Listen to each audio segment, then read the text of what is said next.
প্রিয় দেশবাসী, আসসালামু আলাইকুম। আজ আমাদের পুরো জাতি গভীর শোক ও বেদনায় নিস্তব্ধ।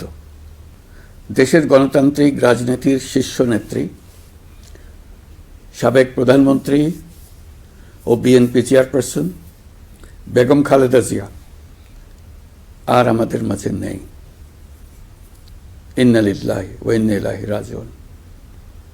বেগম খালেদা জিয়ার ইন্তেকালে আমরা গভীরভাবে শোকাহত ও মর্মাহত। তার মৃত্যুতে জাতি এক মহান অভিভাবককে হারিয়েছে। এই গভীর শোকের মুহূর্তে আমি তার পরিবারের সদস্যবৃন্দ, রাজনৈতিক সহকর্মী এবং অগণিত কর্মী সমর্থকদের প্রতি সমগ্র জাতির পক্ষ থেকে আন্তরিক সমবেদনা জানাচ্ছি। মহান আল্লাহর কাছে আমার প্রার্থনা, তিনি যেন আমাদের সবাইকে এই গভীর শোক কাটিয়ে ওঠার শক্তি দান করেন। বেগম খালেদা জিয়া ছিলেন বাংলাদেশের রাজনীতিতে এক পরম মহিমান্বিত ব্যক্তিত্ব। গণতন্ত্র, বহুদলীয় রাজনৈতিক সংস্কৃতি এবং জনগণের অধিকার প্রতিষ্ঠার সংগ্রামে তার অসামান্য ভূমিকা ইতিহাসে অম্লান হয়ে থাকবে।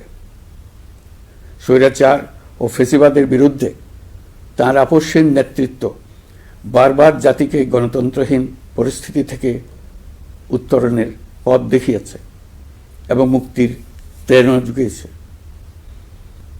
দেশ ও জাতির প্রতি তাঁর সমুজ্জ্বল অবদান জাতি চিরকাল শ্রদ্ধার সাথে স্মরণ করবে। তাঁর দীর্ঘ রাজনৈতিক যাত্রা, গণমুখী নেতৃত্ব এবং প্রিয় মাতৃভূমির স্বাধীনতা ও সার্বভৌমত্বকে সমুন্নত রাখতে তাঁর অবিচল ভূমিকা অবিস্মরণীয় হয়ে থাকবে। এমন একজন মহান দূরদর্শী ও নিখাদ দেশপ্রেমিক নেত্রীর শূন্যতা পূরণ হবার নয়। প্রিয় দেশবাসী, এই শোকাবহ মুহূর্তে আপনাদের প্রতি আমার উদাত্ত আহ্বান, আসুন আমরা সবাই যার যার অবস্থান থেকে মহান আল্লাহর দরবারে বেগম খালেদা জিয়ার বিদেহী আত্মার মাগফিরাত কামনা করি। একই সঙ্গে জাতির এই কঠিন সময়ে আমরা যেন ঐক্যবদ্ধ থাকি। শোকের এই সময়ে কেউ যেন অস্থিতিশীলতা বা নাশকতার অপচেষ্টা চালাতে না পারে, সে বিষয়ে আমি সবাইকে সজাগ থাকার আহ্বান জানাচ্ছি। এই সময়ে আমাদের সবার দায়িত্বশীল ভূমিকা পালন করা অত্যন্ত জরুরি। প্রিয় দেশবাসী, সাবেক প্রধানমন্ত্রী বেগম খালেদা জিয়ার মৃত্যুতে আমি 3 দিনের রাষ্ট্রীয় শোক এবং আগামীকাল তার নামাজে জানাজার দিনে একদিনের সাধারণ ছুটি ঘোষণা করছি। নামাজে জানাজা সহ সব ধরনের শোক পালনে শৃঙ্খলা বজায় রাখার জন্য আমি সবার প্রতি বিনীত আহ্বান জানাচ্ছি। প্রিয় দেশবাসী, আমি জানি আপনারা সবাই এই সময়ে অনেক আবেগাপ্লুত।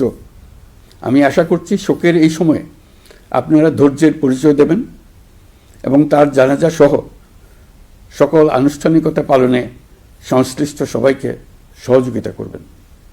মহান আল্লাহ তাআলা আমাদের সকলকে ধৈর্য, শক্তি ও ঐক্যবদ্ধ থাকার ক্ষমতা দেন। আল্লাহ হাফেজ।